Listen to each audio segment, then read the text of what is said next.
Para po sa devotion natin, na yung topic po natin ay justification. Ito po yung deklarasyon ng Diyos na tayo ay not guilty. Kumbaga sa korte, nakaharap tayo ron, ang dami nating kasalanan, pero ang deklarasyon ng Diyos, not guilty. Pinawalang sala. Yan po yung ibig sabihin ng justification. Now, yung tanong po natin rito, dalawa po yung tanong natin, no? Yung una, why is justification in Christ the foundation of our faith? Yan po ay obvious na po sa devotion natin. Yan lang po yung tinanong ko dyan para mas ma-reinforce sa isipan natin. Ano mga ba yung justification? Now, isasagutin po natin sa video na to, yung pangalawang tanong. What is the difference between justification and sanctification? Pareho po itong biblical concepts na malaki po yung tulong sa ating paglagong spiritual. Pag sinabi po nating justification, ito yung pinawalang sala. Pag sinabi po nating sanctification, ito po yung pinapawalang sala ka. Siguro dapat baguhin ko yung term. Ikaw ay ginagawang malinis. Okay? Sanctification. Binabago ka araw-araw ng Diyos. So, ano yung pinagkaiba nila? Justification and sanctification. Alin ba yung nauna? Nauna ba yung justification o yung sanctification? Biblically speaking po, ang nauna po, justification. Pinawalang sala ka muna. Yan po yung pundasyon ng ating pananampalataya. Pinawalang sala ka sa harapan ng Diyos. And after that, syempre nagkakasala pa rin tayo, binabago tayo ng Diyos araw-araw. Yan po yung sanctification. So, nauna yung justification kesa sa sanctification. Yung justification po, yung pagpapawalang sala ng Diyos, yung dineklara tayong not guilty, yan po ay one time lang. So, yan po yung crucial difference, no? One time lang po yung justification. Yung sanctification, ito po ay proseso na ginagawa ng Diyos sa kasalukuyan sa ating mga buhay. Ang term po kasi masyadong malalim, no? Sanctification, pinagpapaging banal. Ibig sabihin, binabanal ka ng Diyos. Inaayos ng Diyos yung buhay mo, no? Dinidisipulo ka ng Diyos. Binabago ka araw-araw. Now, pwede kasing isipin ng iba na mauuna yung sanctification bago yung justification. Halimbawa, ganito po. Ako si Russell, binabago ako ng Diyos araw-araw. Tapos kapag nabago na ako, tsaka gagawin ng Diyos yung justification. Tsaka ka-idideklarang walang kasalanan, no? Not guilty. Pwedeng isipin ng iba na ganun eh.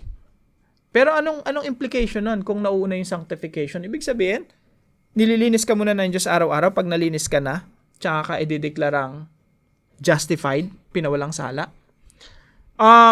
Ang maganda po sa theology, sa pag-aaral ng Biblia, yung justification, inuna ng Diyos.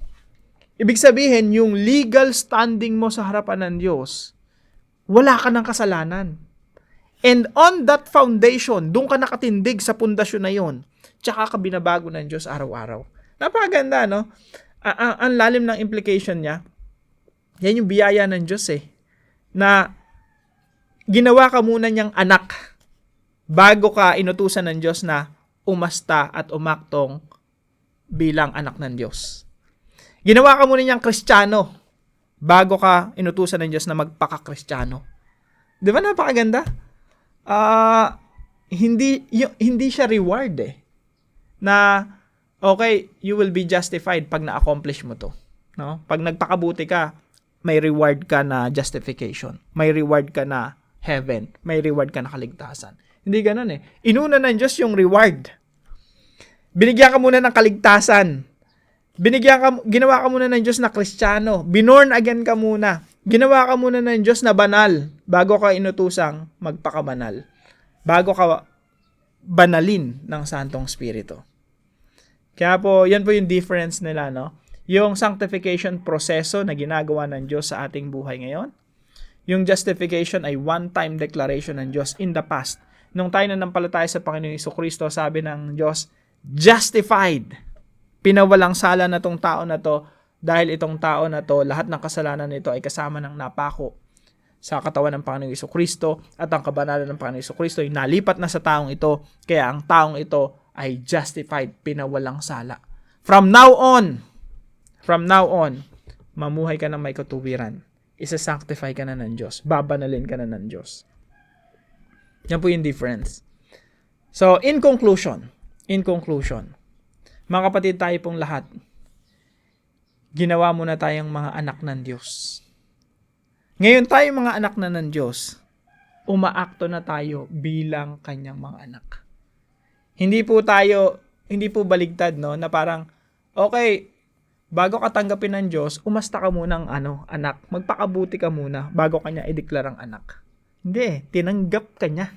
Tinanggap niya muna tayo, bagamat hanggang ngayon makasalanan pa rin tayo. Niyakap niya tayo. At sinasabi sa atin araw-araw, babaguhin kita, magpatuloy kang magbago. No?